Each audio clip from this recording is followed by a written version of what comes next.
I was standing in the middle of our living room, the kind of space that felt like it was plucked directly out of a magazine, with its polished hardwood floors, the neutral tone sectional that had cost us 3 months of savings, and the faint lingering scent of the expensive mahogany candle I kept burning on the mantel.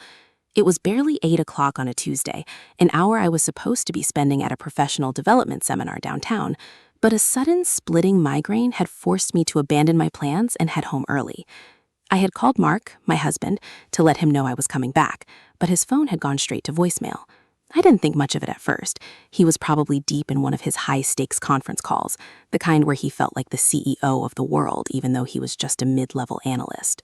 My keys felt heavy in my hand as I slid them into the lock, the metal clicking softly against the plate. The house was quiet, too quiet, but that wasn't unusual for a suburban Tuesday night.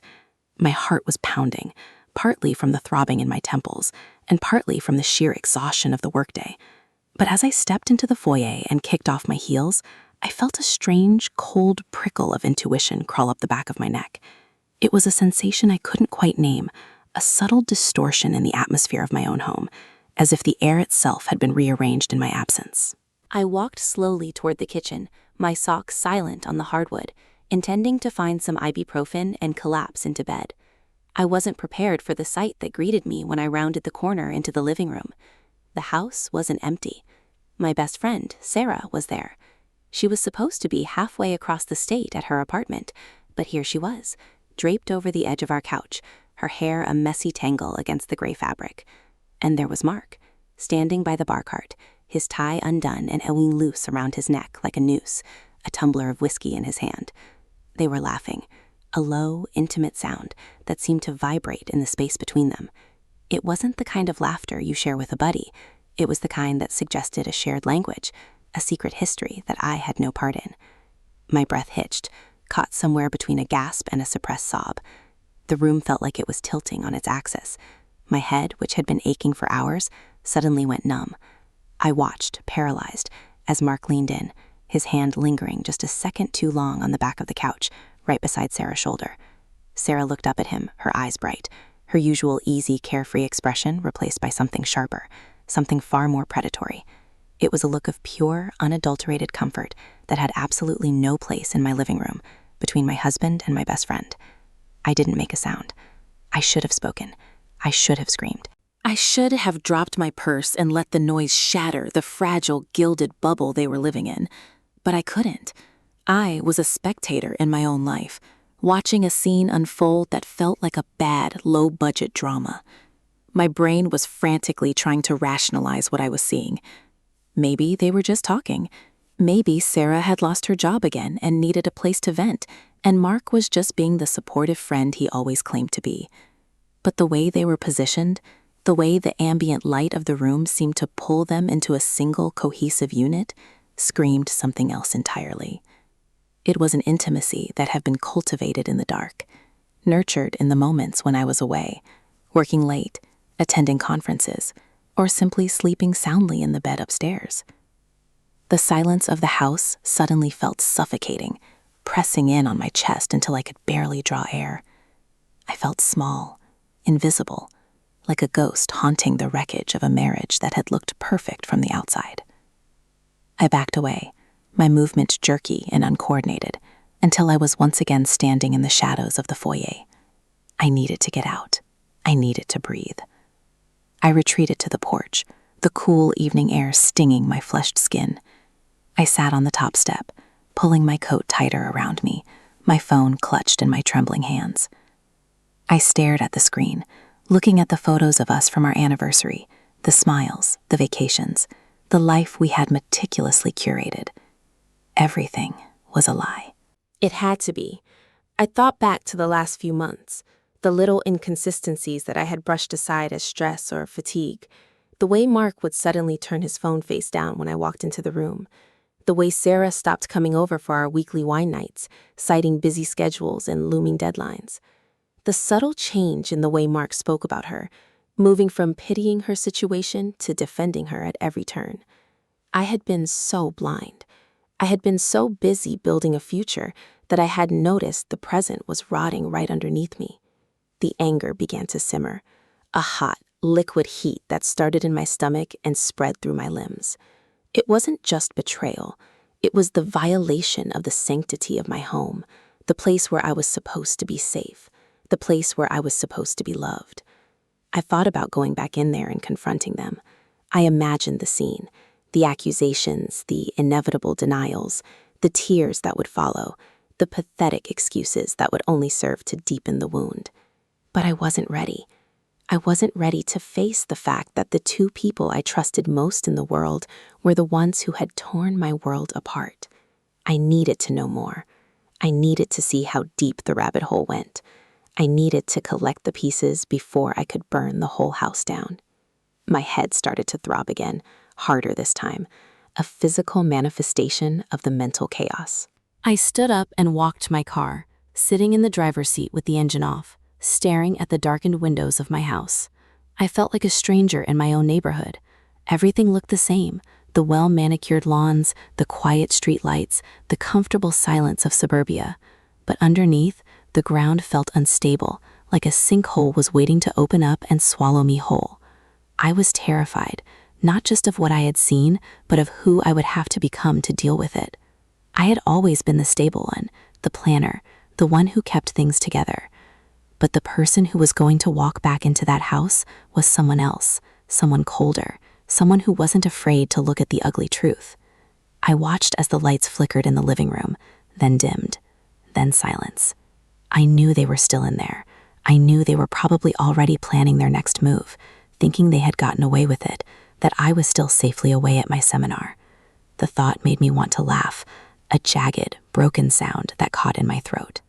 I pulled out my phone and opened our shared calendar, the one we used to track our lives. Everything looked so orderly, so professional. I scrolled through the dates, seeing all the times I had been out of town for work, all the times I had left them alone in this house. The realization hit me with the force of a physical blow. It hadn't been just tonight. It had been going on for months. Every time I had left for a business trip, every time I had stayed late at the office, they had been here, in my bed, on my couch, living a parallel life that I had been unknowingly financing. The betrayal wasn't just a singular moment of weakness. It was a campaign of deception, a systematic dismantling of our marriage while I was busy trying to build a foundation for us. I turned the key in the ignition, the engine purring to life, but I didn't drive away. I couldn't. I was stuck in a state of suspended animation, waiting for the courage to face what I had to face. I looked at my reflection in the rearview mirror. My eyes looked tired, older than they were, and there was a hardness in my expression that I didn't recognize. I wondered if they knew I was here, sitting just a few feet away. I wondered if they were feeling the same adrenaline, the same thrill of the forbidden that had drawn them together in the first place. I felt a wave of nausea, but I fought it down. I wouldn't give them that satisfaction. I wouldn't be the hysterical wife, the one they could blame for their own moral failures. I would be better. I would be smarter. I would wait until the timing was perfect, until the weight of their own lies became too heavy to carry. I put the car in reverse and slowly backed out of the driveway, the gravel crunching under the tires, like the sound of my own heart breaking. I pulled onto the street, not knowing where I was going, just knowing that I couldn't be near them, not tonight. As I drove, the city lights blurred into a smear of color and shadow. I thought about all the conversations I'd had with Sarah about her dating life, the advice I'd given her, the support I'd offered when she was lonely. She had sat at my table, drank my wine, and smiled at me while she was systematically trying to replace me. And Mark, my husband, the man who had promised to stand by me through everything, the man who held my hand through the darkest moments of my life. The duplicity was almost impressive. It was a masterclass in gaslighting. I wondered how many times he had kissed me with the same mouth that had just kissed her. I wondered if he felt any guilt at all, or if he had convinced himself that what they had was something special, something different from the boring, routine reality of our marriage. It didn't matter. The why was irrelevant now. All that mattered was the fact that my life was a lie, and I was the only one who knew the truth. I finally pulled into a quiet parking lot near a park and sat there in the dark, the silence only broken by the distant sound of traffic. I had to formulate a plan. I couldn't just walk in there and throw a tantrum. I needed evidence. I needed to know exactly how much had been taken from me. My thoughts drifted to the financial aspect of it. Mark handled most of our investments, the savings we were putting away for a down payment on a lake house. What if he had been using that money to buy her gifts, to fund their little rendezvous? The idea made my blood run cold. If he had betrayed me emotionally and physically, why would he stop at my bank account? I made a mental note to check our accounts first thing in the morning, to dig through the transaction history, to look for anything that didn't belong. It was a dark road to go down, but I had no choice. I was the one who had been left behind, and I was the one who had to navigate the wreckage. I leaned my head back against the seat and closed my eyes, trying to visualize a way forward that didn't involve me completely losing my mind. The betrayal was so fresh, so raw, that every breath felt like inhaling shards of glass. I knew that tomorrow, when I walked back into that house, I would have to be an actor. I would have to play the part of the devoted wife, the one who had been at a seminar, the one who had come home to a loving husband. It was a terrifying prospect, but it was also the only way to get the leverage I needed. I started the car again and drove toward a hotel, a nameless place where I could hide for the night. I didn't want to be anywhere near them. I needed space to think, to process, to grieve the version of myself that had died tonight. I checked into a room that smelled faintly of cleaning supplies and stale coffee. It was sterile, empty, and perfect. I locked the door and slid the chain into place, feeling a strange sense of security in the loneliness. I sat on the edge of the bed, the hum of the air conditioner the only sound in the room. I felt hollowed out, like a carved-out pumpkin. Everything I had known, my marriage, my friendship, my sense of security, had been replaced by this cold, hard reality. I realized then that my life was never going to be the same. The person who walked out of this hotel room tomorrow morning would be fundamentally different from the one who checked in. I was no longer the victim of a betrayal. I was the architect of a new strategy. I was going to take everything back. I was going to make sure that they felt every ounce of the pain they had inflicted on me. I wasn't just going to leave. I was going to dismantle their lives just like they had mine. I pulled out my phone one last time and checked my notifications. A text from Mark. "Hey babe, seminar running late? Love you." I stared at the screen, the words glowing in the dark. It was a masterpiece of manipulation. He was sitting there with her, likely looking at his phone, and sending me a text to cover his tracks. A laugh bubbled up in my throat, but this time it wasn't broken. It was cold. It was deliberate. I typed back, "Yes, so sorry, long night, we'll be home soon." I hit send, then threw the phone onto the nightstand. The game had officially begun. I lay back on the bed, staring at the ceiling, and for the first time in hours, my headache began to recede. I wasn't going to let them win. I wasn't going to be the footnote in their little romance. I was going to be the one who wrote the ending. As I drifted off into a restless, fitful sleep, I knew that tomorrow was going to be the most important day of my life. I had to stay focused, stay calm, and stay invisible. The betrayal had changed me, yes, but it hadn't broken me. It had just sharpened me. And I was going to use that blade to cut through the lies until there was nothing left but the truth, no matter how much it burned. The next morning, the air in the hotel room felt thin, almost sterile, as if the very atmosphere had been scrubbed clean of my previous life. I didn't sleep, not really. I spent the hours between 3 and 6 in the morning staring at the ceiling, replaying that moment in the living room over and over until the images started to lose their sting, replaced instead by a cold, surgical precision. When the sun finally began to bleed through the cheap beige curtains, I felt a strange sense of clarity. I showered, scrubbing at my skin until it was pink and raw, trying to wash away the phantom touch of a life I no longer recognized. I put on my suit, a sharp navy blue tailored piece that always made me feel like I was armor-plated, and did my makeup with the focus of a combat surgeon. By the time I walked out of that hotel, I wasn't just a scorned wife, I was an operative. I drove back to our house, my hands steady on the wheel, watching the suburban landscape pass by as if I were observing a foreign country. Everything looked mundane. The same picket fences, the same early morning joggers, the same quiet, privileged silence. It felt like I was the only person in the world who understood that beneath this veneer of perfection, there was a rot so deep it threatened to collapse everything. When I pulled into the driveway, I saw Mark's car parked exactly where he always left it. I took a deep breath, adjusted my expression into something approximating exhaustion, and walked toward the front door. My heart didn't race.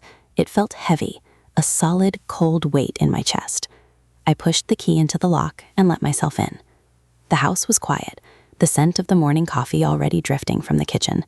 It was so normal, it was nauseating. Mark was sitting at the island, scrolling through his phone, a half-empty mug of black coffee in front of him.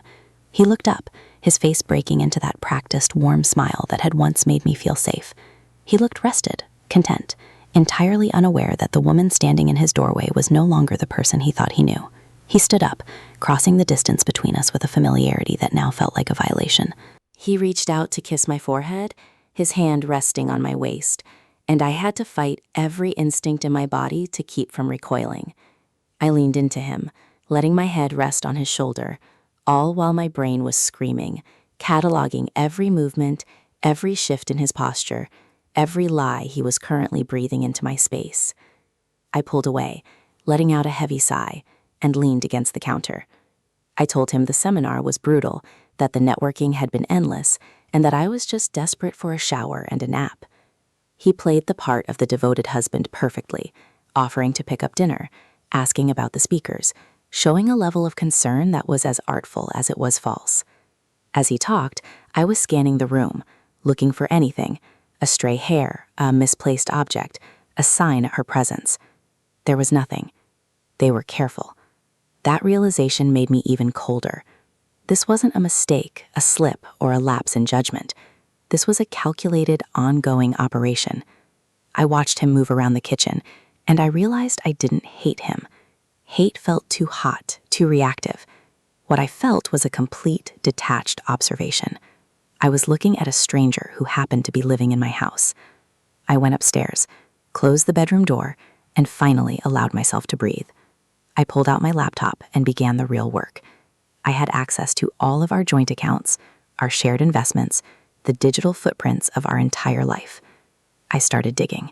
I didn't have to look far. The first thing I found was a series of small incremental charges on a credit card I rarely used, a card I'd opened for emergency travel.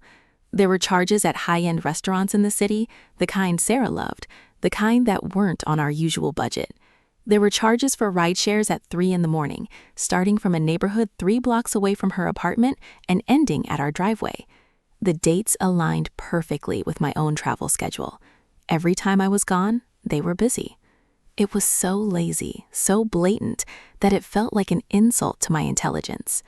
I spent the next 2 hours documenting everything, taking screenshots, printing out statements, creating a digital folder that served as a ledger of their betrayal.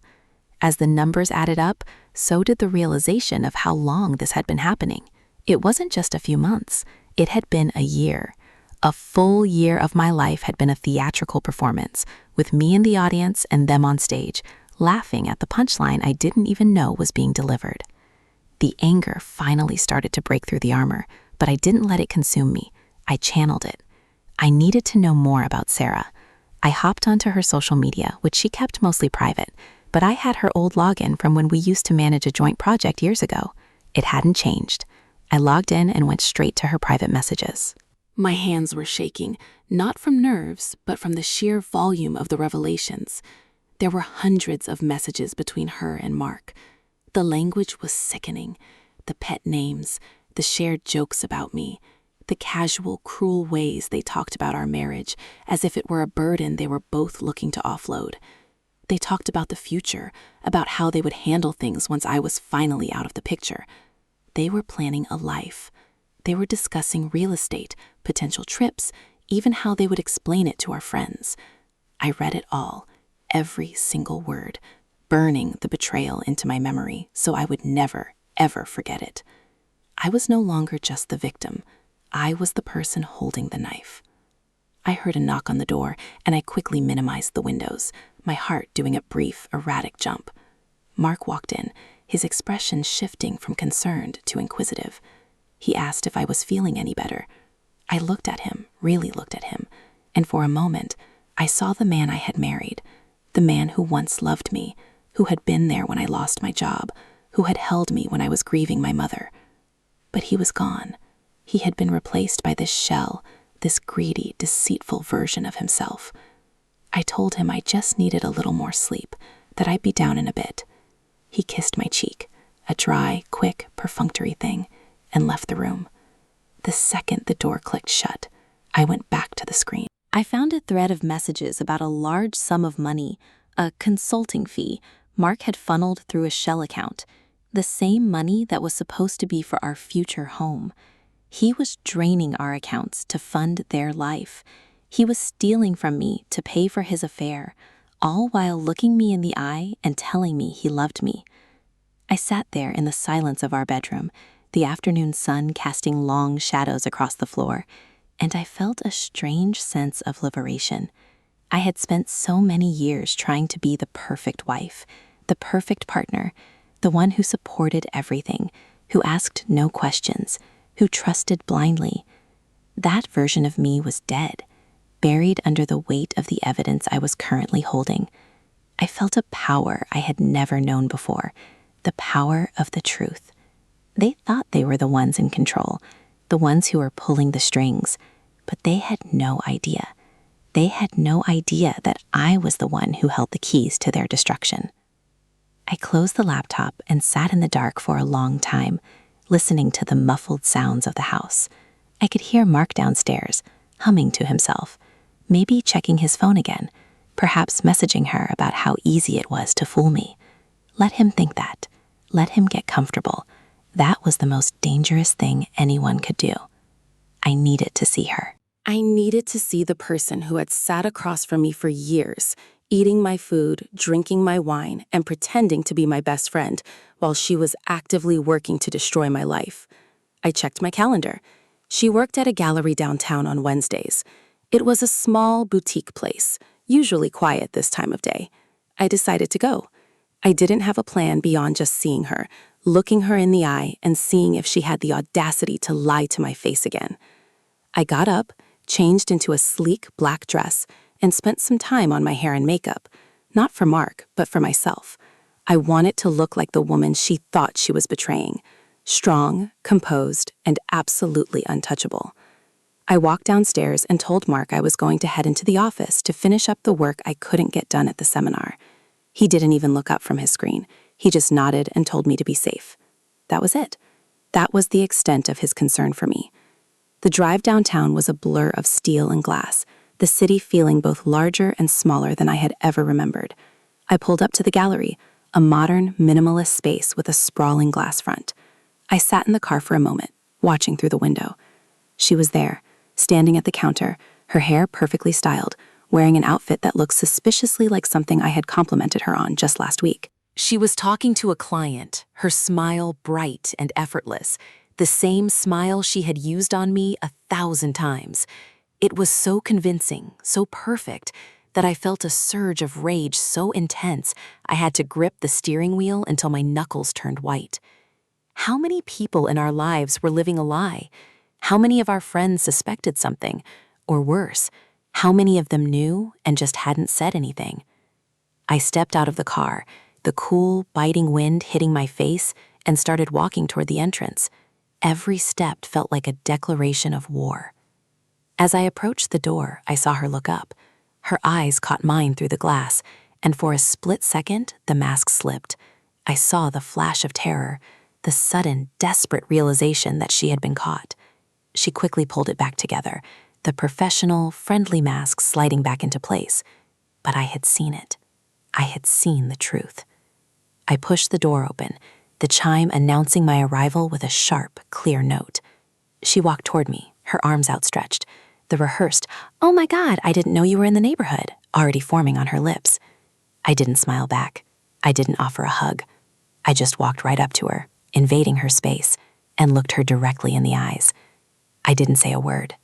I just waited. I let the silence hang, letting the weight of it press down on her until she started to fidget, her smile faltering, her eyes darting around the room, looking for an exit, looking for an excuse. She asked if I was okay, her voice small, a fragile, desperate sound. I watched her, really watched her, and I realized how small she was, how insignificant her little drama actually was.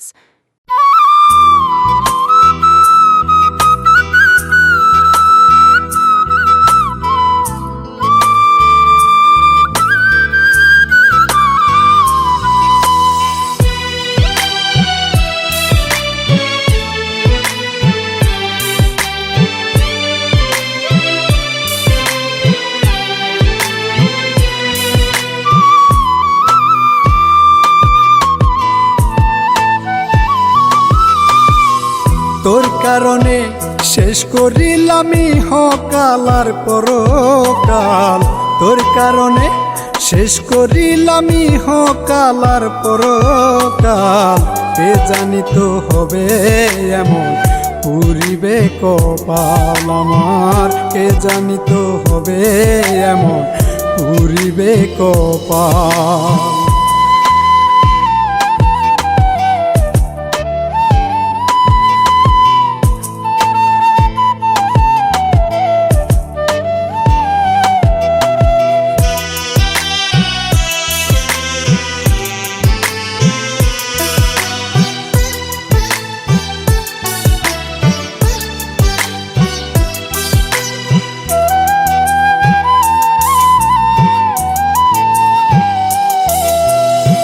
দুঃখের পরে আসে রে সুখ, আমার বেলায় নাই। আবেগে তাকাইলেই যেন প্লাবন হইয়া যায়।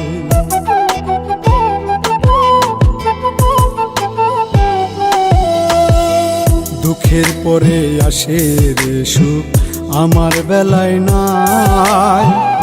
আবেগে তাকাইলেই যেন প্লাবন হইয়া যায়।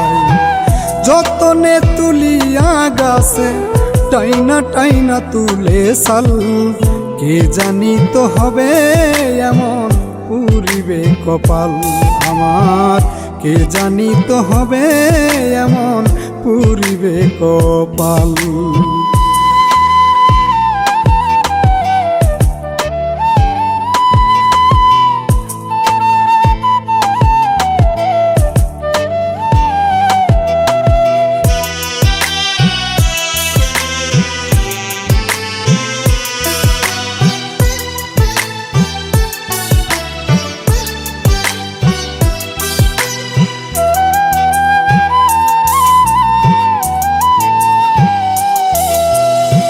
কাদা মাটি মিশ্র কইরা বানাইলাম এক পাখি, কারণ সারাই নোটিশ দিয়া করিল চালাকি।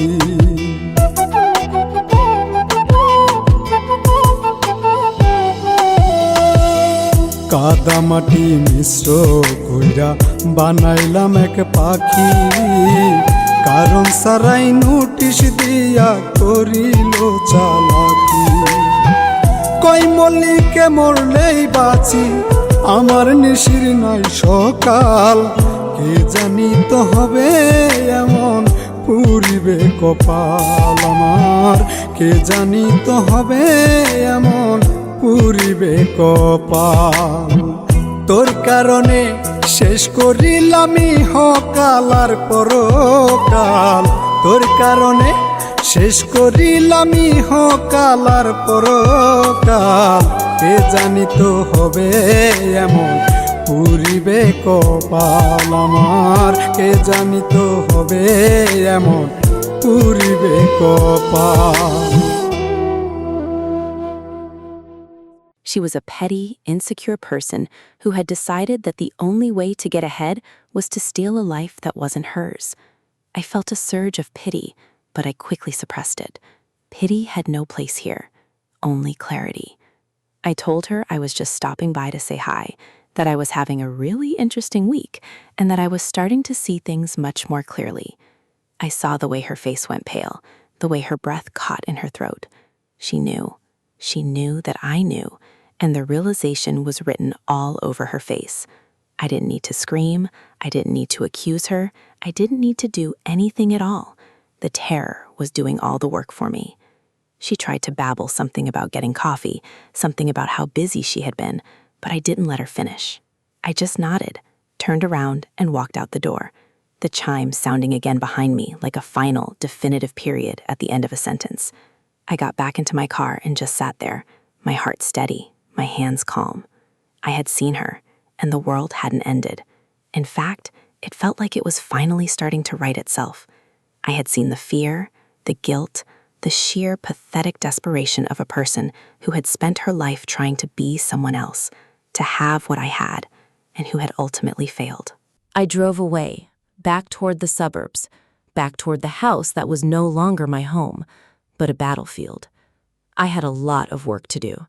I had to continue the documentation, I had to solidify my position, and I had to make sure that when the time came, I was the one standing on the right side of history. I had a plan. It wasn't just about revenge. It was about reclaiming my life, about making sure that the people who had tried to destroy me were the ones who were left with nothing. I pulled into the driveway just as the sun began to set, the sky a bruised purple, and I realized I was ready. The game was no longer in their hands. It was in mine, and I was just getting started. The house was dark when I walked back inside, the silence feeling heavy and expectant, as if the walls themselves were waiting to see what I would do next. Mark was in his study, the faint glow of his dual monitors spilling out into the hallway, casting long, angular shadows that danced on the floor. I didn't approach him. I didn't want to hear his voice, his apologies, his carefully constructed excuses. I went straight to the kitchen, poured myself a glass of wine, and sat in the shadows of the living room, watching the way the streetlights outside flickered through the trees. My life had been reduced to a game of tactical maneuvering, and I was beginning to find a strange, addictive rhythm to it. I had the evidence, I had the confirmation, and now I had the leverage. It was time to start applying the pressure. I pulled out my phone and messaged Sarah, not from my account, but from a burner number I had set up just for this purpose. I sent a single photo, a screenshot of the bank transfer log I had uncovered that afternoon. I didn't add any text. I just let the image hang there, a silent, damning indictment of her greed and her betrayal. Almost immediately, my phone started buzzing. I ignored it. I watched the messages pile up, desperate, pleading, panicked. She was cracking, and it was glorious. I thought about the power dynamic, how for years she had been the one asking for my advice, my money, my influence, and how all that time she had been sharpening the blade she would eventually use to cut me. She thought she was the smart one, the one who could balance 2 men and 2 lives, but she was just an amateur. She didn't understand the level of detail I was capable of, the sheer tenacity I had when my back was against the wall. I put the phone on silent and walked to the study door. I stood there for a long moment, listening to the rhythmic clicking of Mark's keyboard. He was likely working on some report, or maybe he was chatting with her, oblivious to the fact that her world was currently disintegrating. I pushed the door open, my expression carefully neutral, and watched as he scrambled to minimize a browser window. His face was a masterpiece of poorly concealed panic. He looked at me, his eyes darting to the screen, then back to my face, searching for any sign that I had seen what he was trying to hide.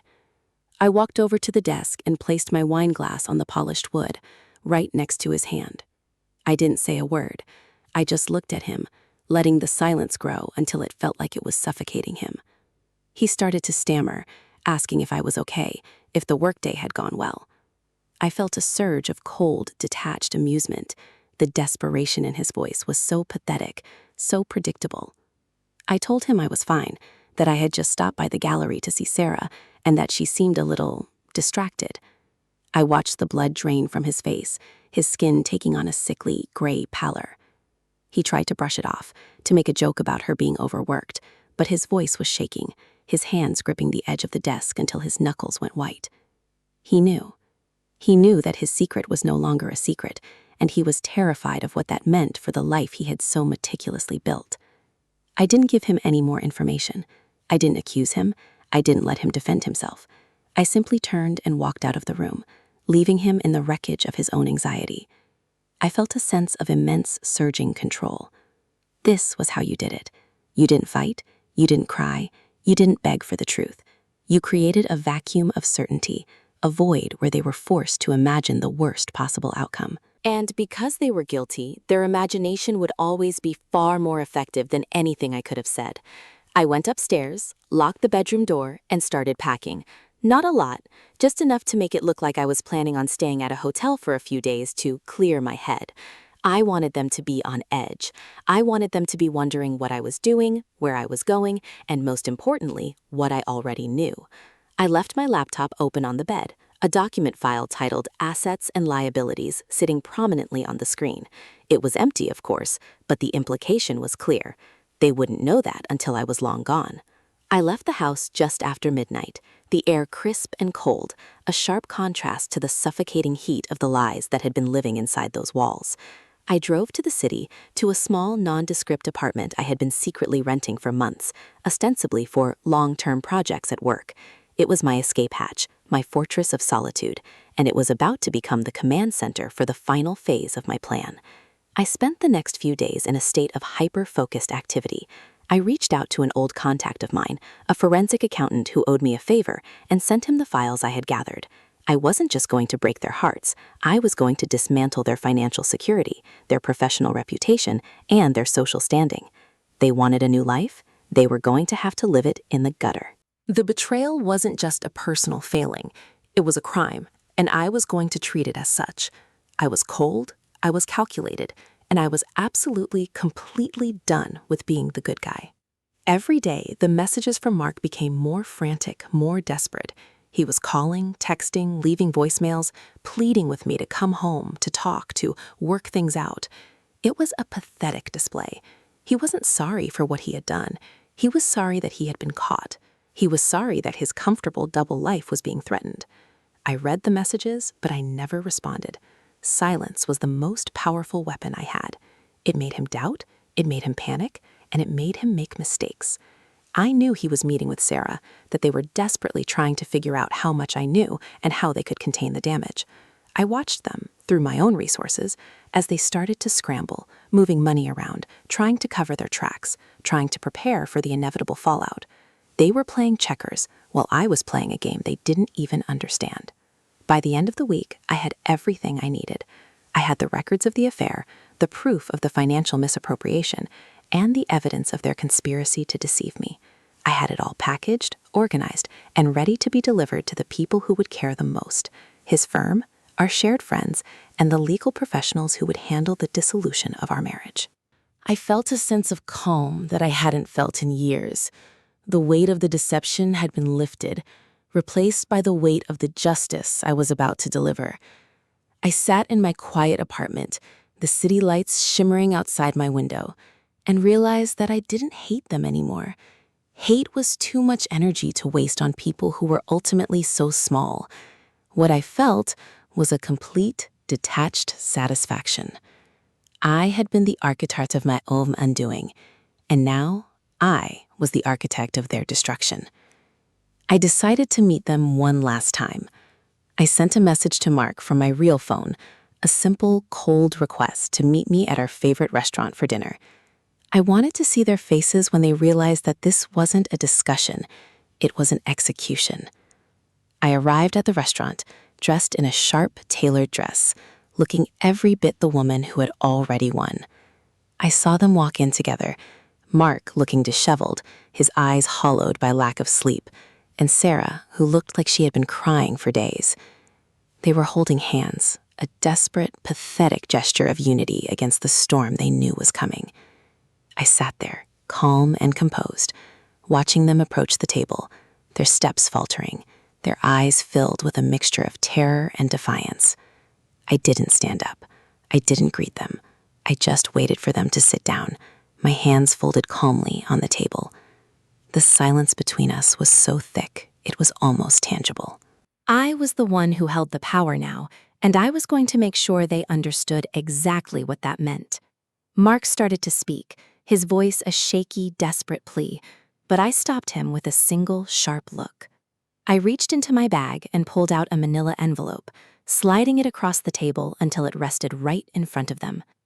It was a beautiful, elegant movement, the final act of a long-played game. I didn't say anything. I just watched as they stared at the envelope, the realization dawning on them that their lives were about to be turned upside down. They looked at me, then at the envelope, then back to me, the terror in their eyes shifting from confusion to a deep, profound despair. I stood up, smoothed out my dress, and looked at them one last time. There was no anger, no sadness, no regret. There was only the quiet, cold clarity of the truth.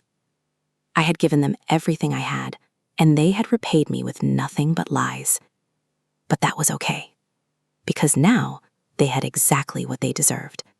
I turned on my heel and walked out of the restaurant, the cold night air rushing in to meet me like an old friend.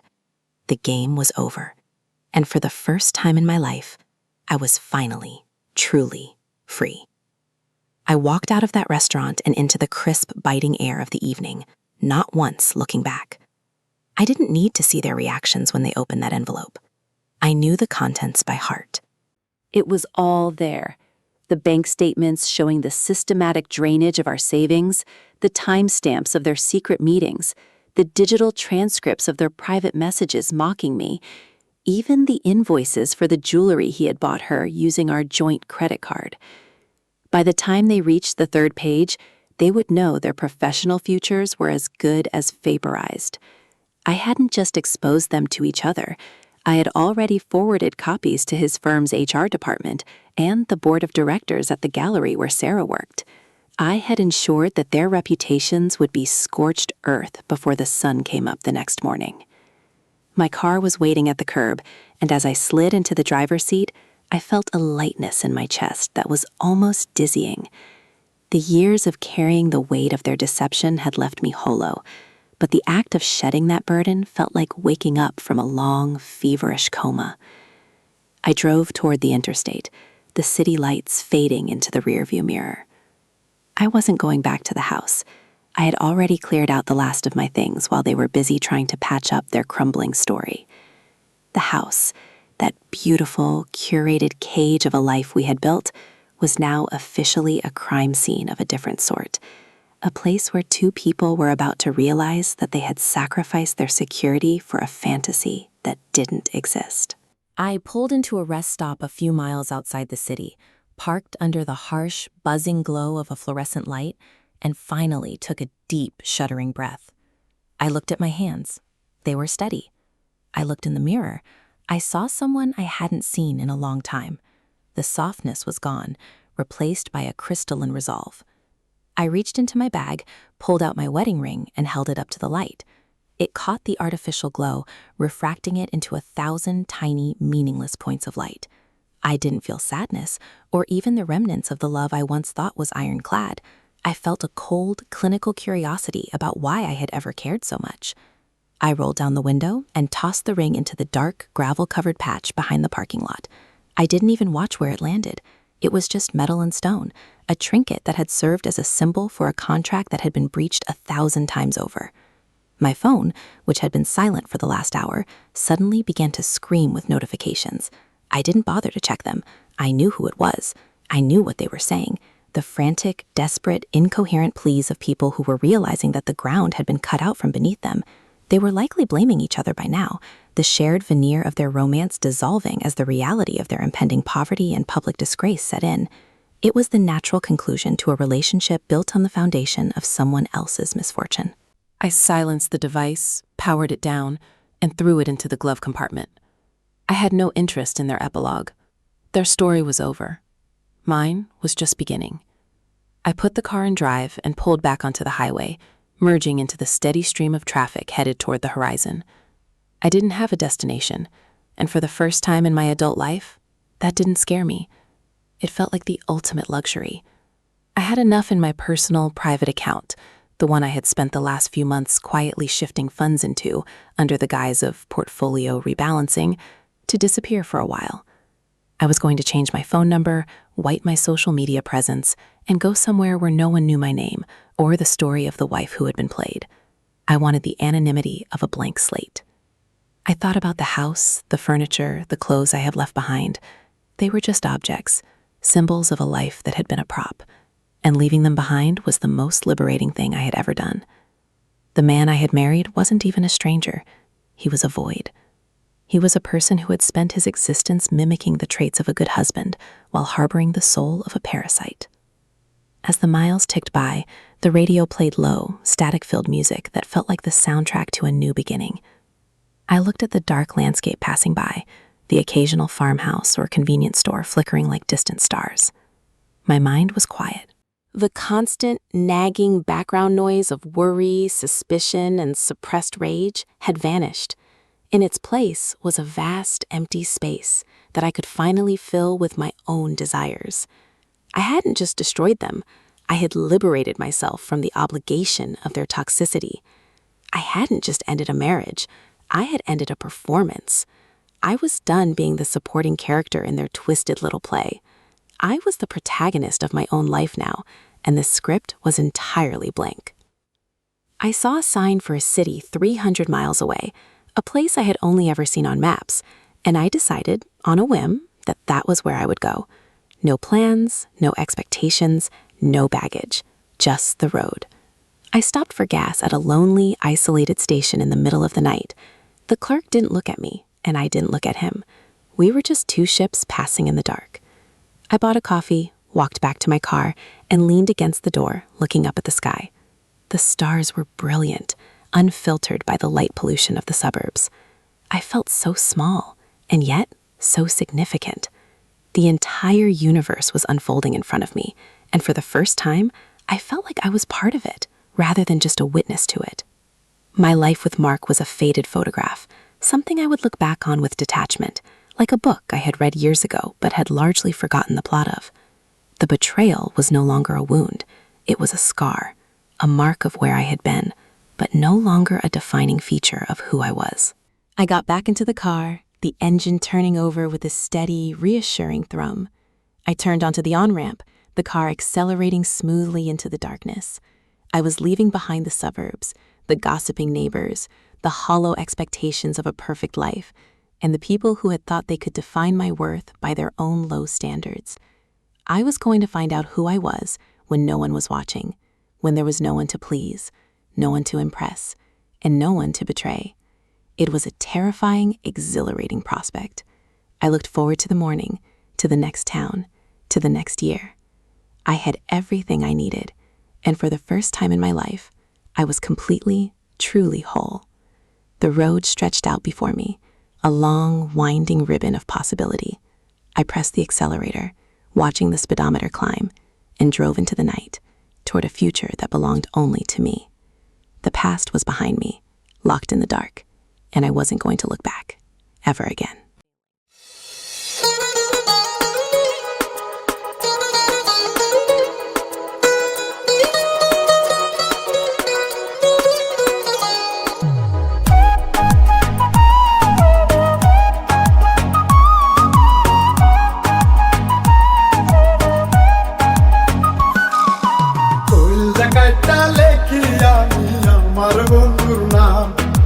সেই বন্ধু যে দিল না রে আমার প্রেমের দাম কইল দেখাইটা লেখি আমি আমার বন্ধুর নাম সেই বন্ধু যে দিল না রে আমার প্রেমের দাম কইলদার মাঝে রইল স্মৃতি বন্ধু আমার নাই বন্ধুর লাগি এখন আমার কইলদা মুরে যায় কইলদা কাইটা দিলাম আমি আমার প্রেমের দাম বন্ধু আমার দিল না রে কইলদা কাটার নাম কইলদা কাইটা দিলাম আমি আমার প্রেমের দাম বন্ধু আমার দিল না রে কইলদা কাটার নাম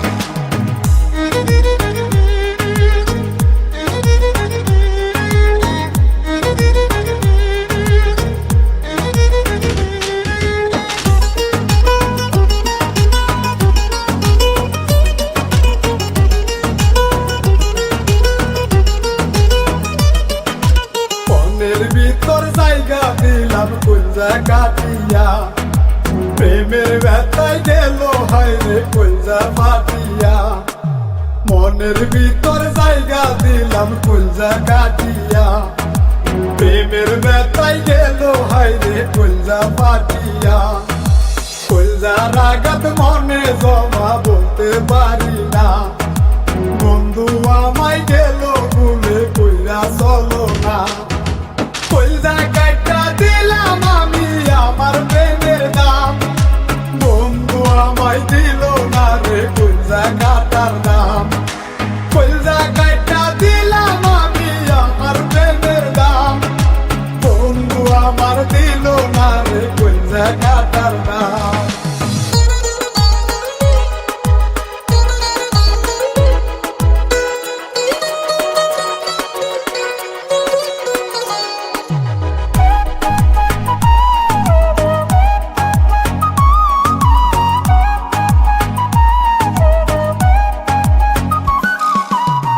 কলজার মাঝে নাম লেখিয়া করলো বেইমানি কলজা কাটার ভালোবাসায় জন্য চোখের পানি কলজার মাঝে নাম লেখিয়া করলো বেইমানি কলজা কাটার ভালোবাসায় জন্য চোখের পানি প্রাণের বন্ধু দিল আঘাত আমার কলিজা কলজা কাটার ভালোবাসার কান্না হলো